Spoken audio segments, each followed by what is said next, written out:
She had stamps in every passport and stories from every continent. But the one place she never expected to lose her heart was a town too small for a stoplight and a man who'd never once needed a suitcase. Hello family, welcome to Storytime with Imzi. Please subscribe and like. It means the world to us. Also share this video to your friends and loved ones and turn on post notifications so you don't miss future videos from us. Thank you as you do so. Sit back and relax as we dive into the story. The wind screamed over the Mojave Plains as Callie Donovan cursed under her breath and killed the engine. Her Land Rover, dust-caked and humming with fatigue, had given up 2 miles short of nowhere. She stepped out into a wall of heat, her boots sinking slightly into the scorched gravel off Highway 12. The kind of road that barely got a name on a map, much less a service station. Callie wiped a bead of sweat from her brow and surveyed the landscape, flat, golden, endless. In the distance, nestled between low, rust-colored hills and a winding creek that had probably given it its name, was a speck of a town, Willow Creek. It looked like a painting from another century. No high-rises, no neon signs, just a smattering of tin-roof buildings and a water tower stenciled with faded letters. Her satellite phone was dead. Of course it was. She reached into the back seat, pulled out her leather camera bag like it was an extension of herself, slung it over her shoulder, and started walking. It was the kind of town where time seemed to hesitate. Dust curled up from the pavement as she walked down Main Street, her shadow stretching long in the afternoon sun. A hand-painted sign reading, "Welcome to Willow Creek. Population 2,318, swayed gently in the breeze. Children's bikes lay abandoned in front yards. A lazy dog blinked at her from beneath a porch swing, unbothered. She passed a barbershop with a reel spinning pole, a diner that looked like it hadn't changed its menu since 1953, and a store with Ben's Hardware stenciled across the front window in a fading serif font. She hesitated in front of the store, then pushed the door open. A bell overhead gave a polite little chime. Inside, it was cool and smelled like wood shavings, oil, and something else, clean earth, maybe. She was still adjusting to the dim light when a voice behind the counter spoke. "You're either very lost or very lucky." Callie looked up. The man standing there wiped his hands on a red shop rag. He wore a worn flannel shirt with the sleeves rolled to the elbow and had sun-browned skin, soft gray eyes, and that relaxed posture of someone who didn't care for rushing. Because what was there to rush toward? "Depends on your definition of lucky," she replied, stepping forward. He raised an eyebrow. "Car trouble, flat tire, and a dead-sat phone." She pulled a strand of wind-blown hair from her lips. "No signal for miles." He nodded, like none of this was surprising. "Happens all the time. Folks think they're invincible out here." "I usually am," she said, with the edge of a smile. He looked her over, not with judgment, but with calm appraisal.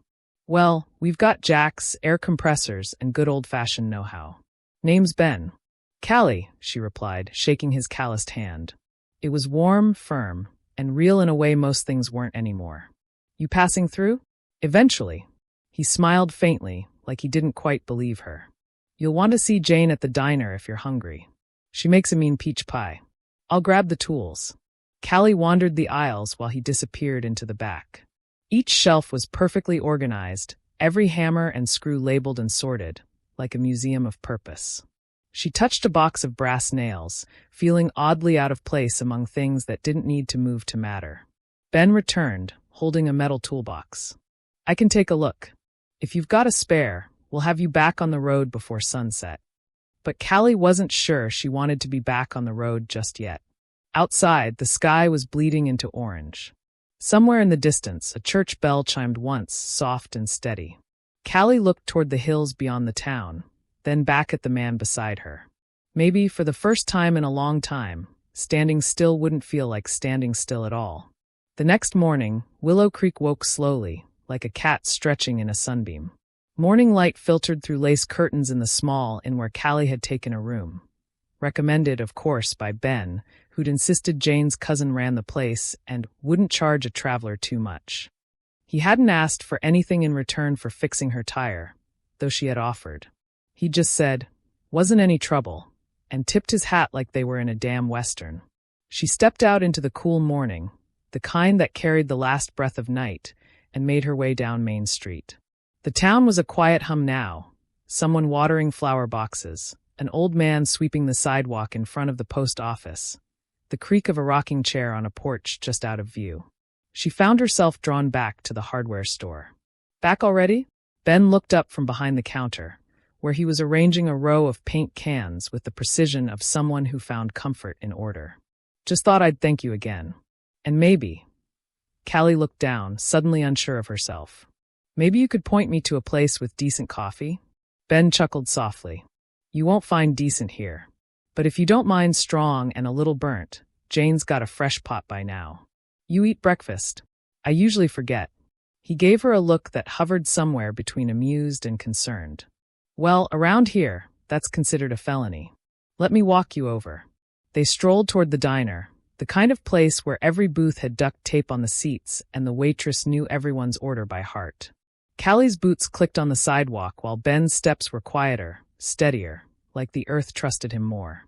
Inside, the air smelled like bacon grease, maple syrup, and a hint of nostalgia. The linoleum floors were checkered, the walls decorated with black and white photos of a younger Willow Creek, tractor parades, softball teams, high school dances.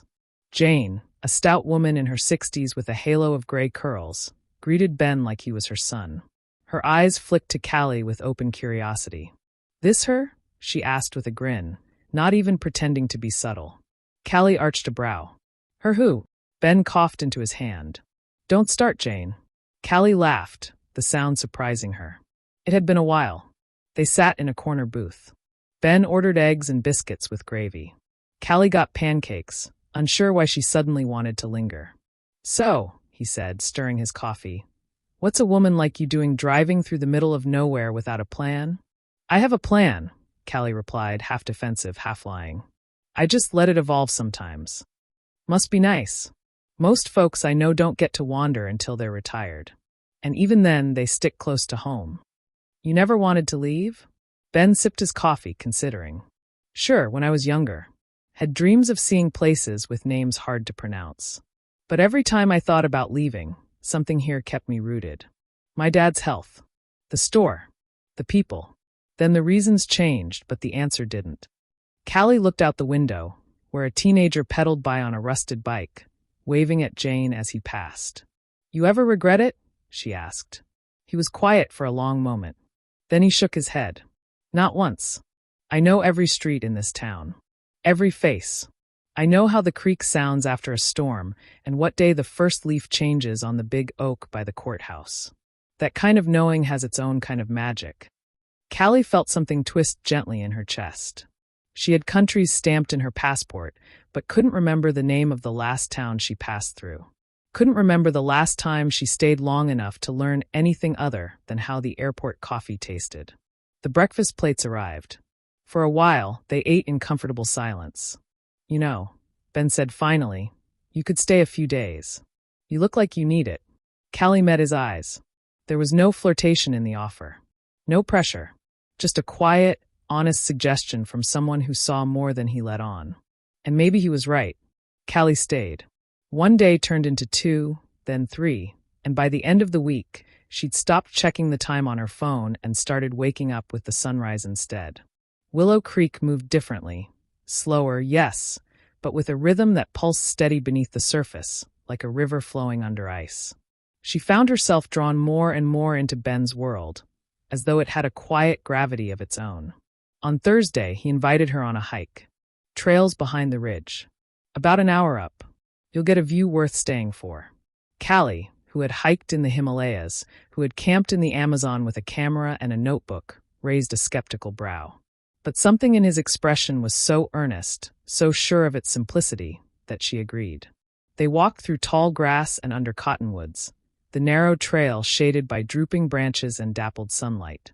Ben carried a thermos and 2 sandwiches wrapped in wax paper. Callie brought her camera out of habit, but she barely used it.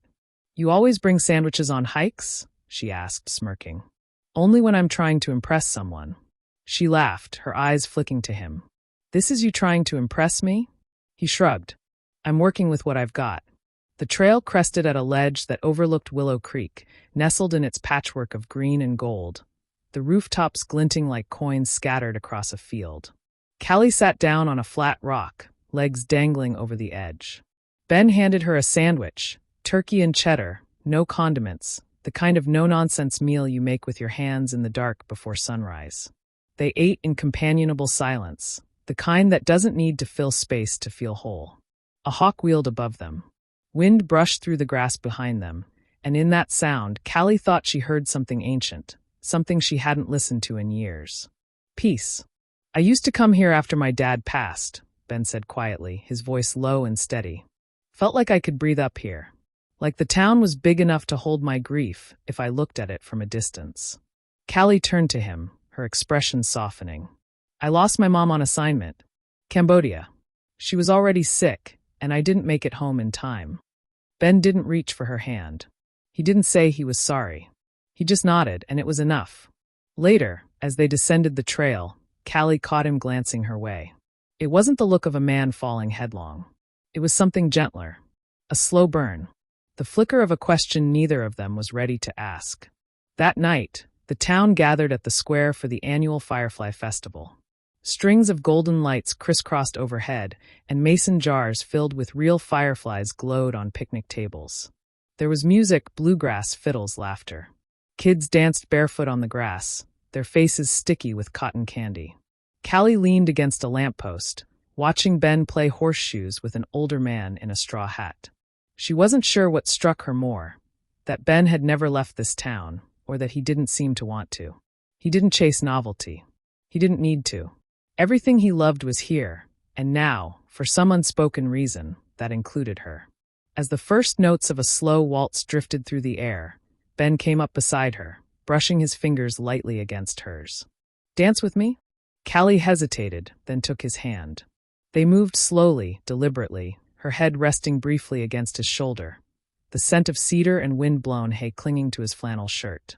She wasn't used to the quiet kind of closeness, the kind that didn't demand or declare, but simply was. In that moment, with fireflies flickering like stars caught in glass, Callie realized something she hadn't dared consider. She was no longer just in Willow Creek. She was becoming part of it. Callie had been in Willow Creek for 13 days. Not that she was counting. The fact that she knew the number was reason enough to worry. She woke before sunrise now, the early light pooling across the floorboards of her room at the inn like honey. She made coffee without checking her email. Her camera lay untouched on the dresser. For the first time in years, it wasn't calling to her with the urgency of work or the guilt of neglect. Instead, she spent her mornings walking to the hardware store.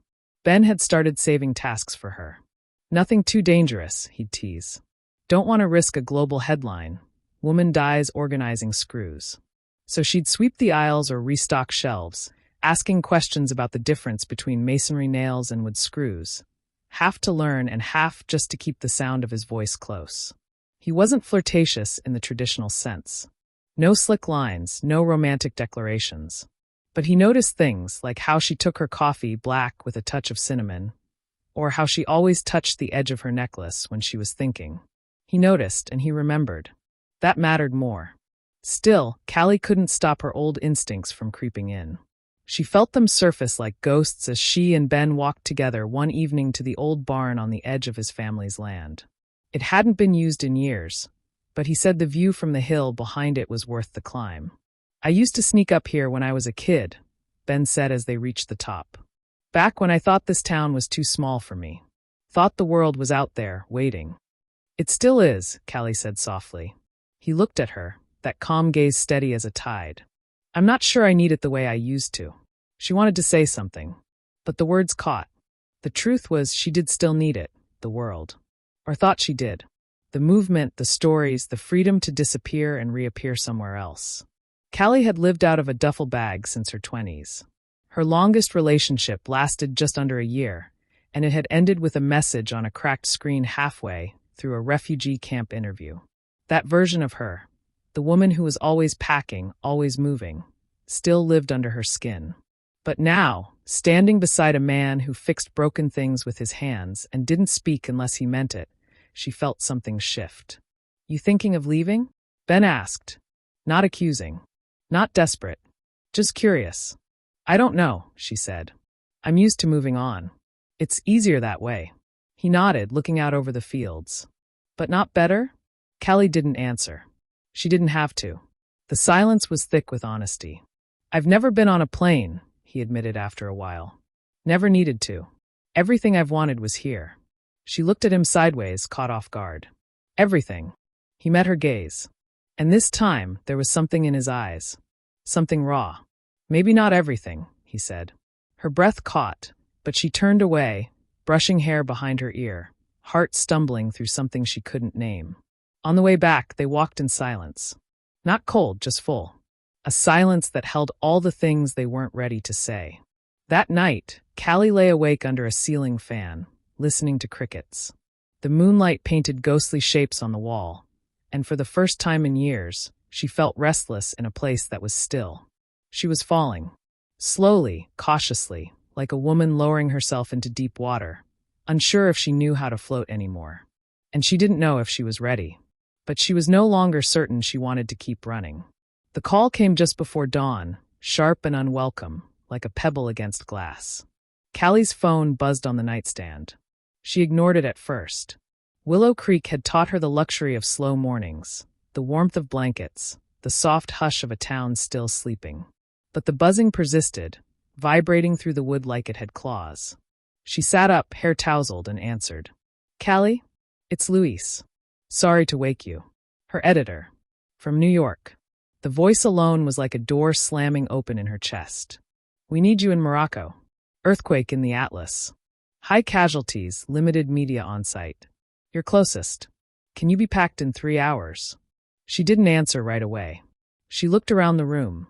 The folded quilt, the mason jar of wildflowers on the windowsill, her camera sitting quiet in its bag.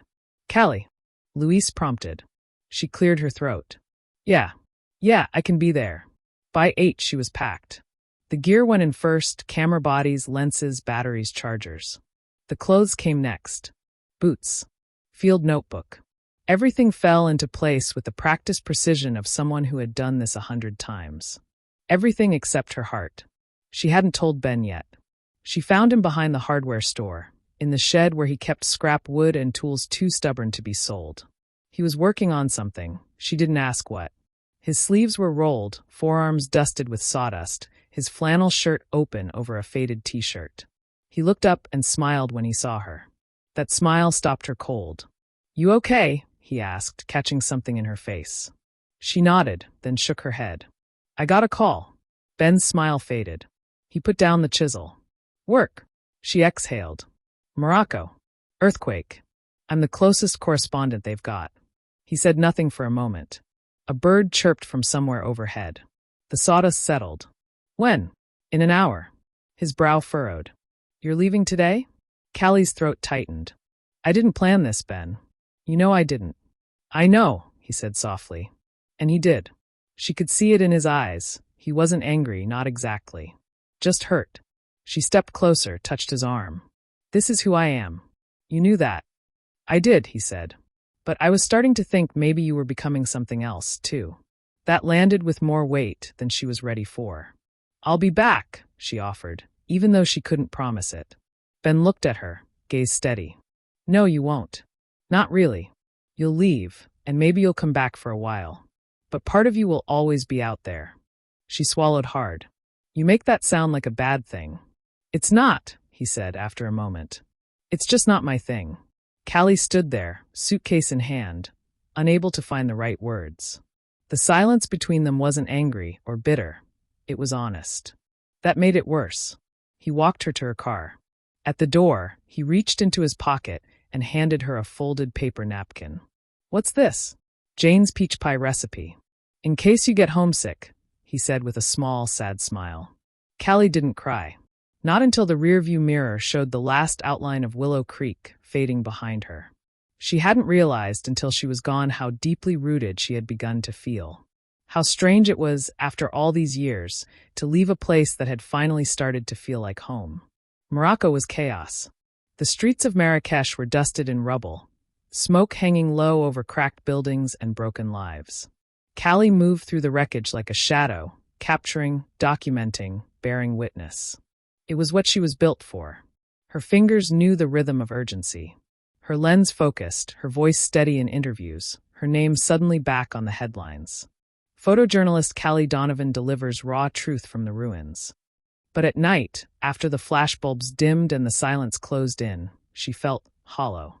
In the tent she shared with a translator and 2 volunteers, Callie lay on her cot staring at the canvas ceiling. Her camera sat on the small folding table, its body scuffed, a fleck of Willow Creek dust still clinging to the corner. She couldn't bring herself to wipe it away. One evening, 2 weeks in, she opened her bag and found the napkin.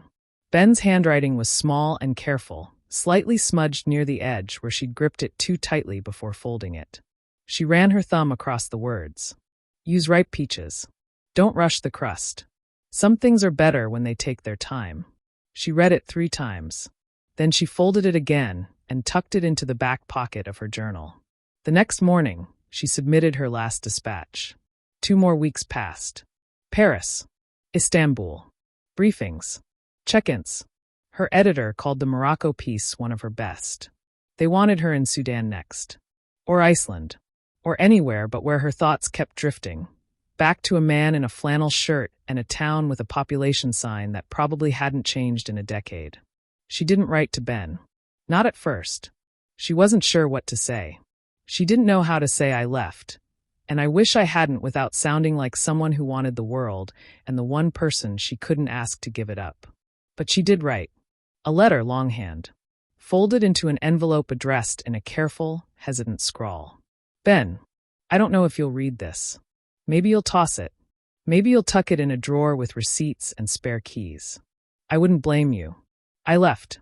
Again. And I always leave. That's what I do. But this time it felt different. You felt different. I've seen so many places. I've chased so many stories. But the only one I think about now is yours. Yours, and the town that makes more sense to me than half the countries I've lived in. I'm not promising anything. I'm still a mess of moving parts. But if you still want slow mornings and peach pie and someone to argue with over coffee, I think I want that too. Callie. Ben read the letter 3 times. Once with a tight jaw. Once with a soft breath. Once with his hand resting flat on the table, just holding it there. He didn't call her. He didn't write back right away. But he kept the letter. Slid it into his wallet like something worth carrying close. In Willow Creek, the leaves had started turning. The creek ran quieter. The air tasted like change. In Istanbul, Callie bought a return ticket to the U.S. No assignment. No schedule.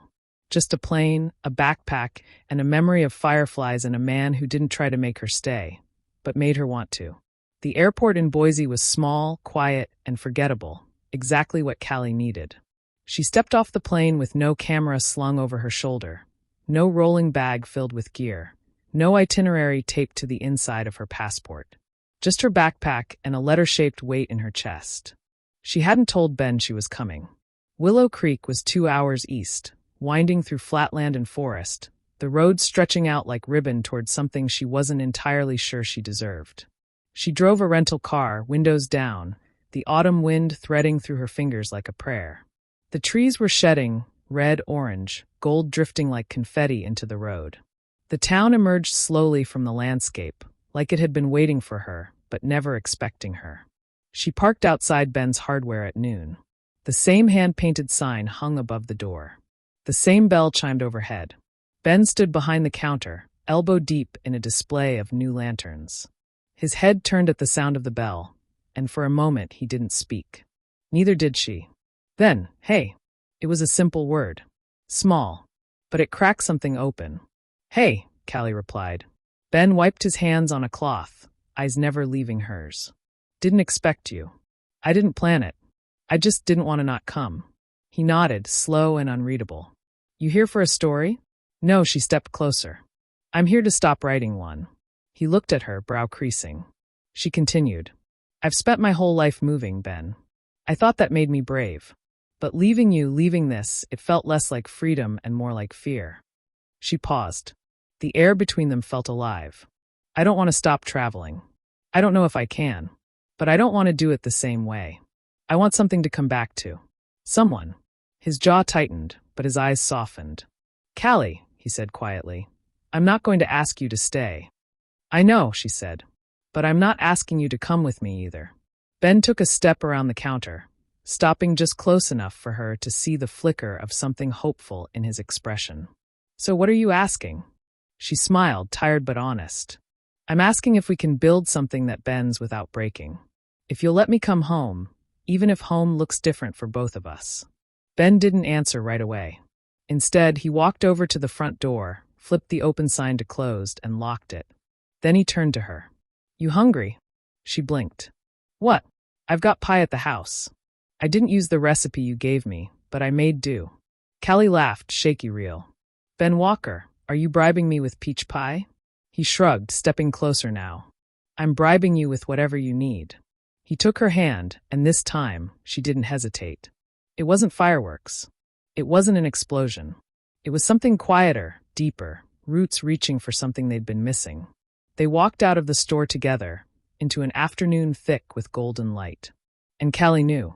She might still leave again, but she'd never be lost. Spring came early to Willow Creek. The river thawed, the dogwoods bloomed, and Callie hung her camera on the wall of the cottage she now called hers. Just outside town, down the road from Ben's family farm, where the porch faced west and caught every ounce of the sunset. She still traveled. 3 months out of the year, she was gone, sometimes to war zones, sometimes to wonders. She chased the world with the same sharp eye, the same steady hand. But now she brought stories home, not just in photographs, but in the way she told them over dinner with Ben, or how she tucked postcards into the drawer beside the coffee mugs. Ben didn't change. He still opened the shop at 7 sharp. Still closed early on Sundays. Still walked the dog Callie insisted they name Atlas because, as she said, even the world needs a good dog. He hadn't flown yet, but he'd driven to Seattle with her once, spent the night in a hotel with carpet that smelled like rain, and came back with a story about trying sushi for the first time. Their lives didn't blend so much as they braided. His steadiness wound around her momentum, her wild woven through his roots. Some days they worked in tandem, him fixing the garden gate while she edited photos on the porch. Other days they argued. About space. About silence. About how long was too long to be gone. But the arguments didn't break them. They bent. They gave. They learned the shape of each other's fears. One night, sitting under a sky so full of stars it looked like someone had spilled salt across velvet, Ben said, "I used to think love was about staying."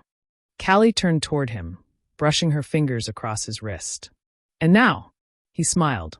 "Now I think it's about returning." They built a life not defined by either-or, but by and. Adventure and stillness. Movement and roots. Her past and his future. It wasn't always easy, but it was theirs. One morning, Callie hung a map in their hallway. A world map. Not pristine. Worn. Creased. Marked with pins. Some for where she'd been, others for where she dreamed of going. One tiny gold pin sat in the middle of Idaho. Ben raised a brow when he saw it. "That where you're headed next?" he teased. She turned, smiled softly. "No, that's where I come back to."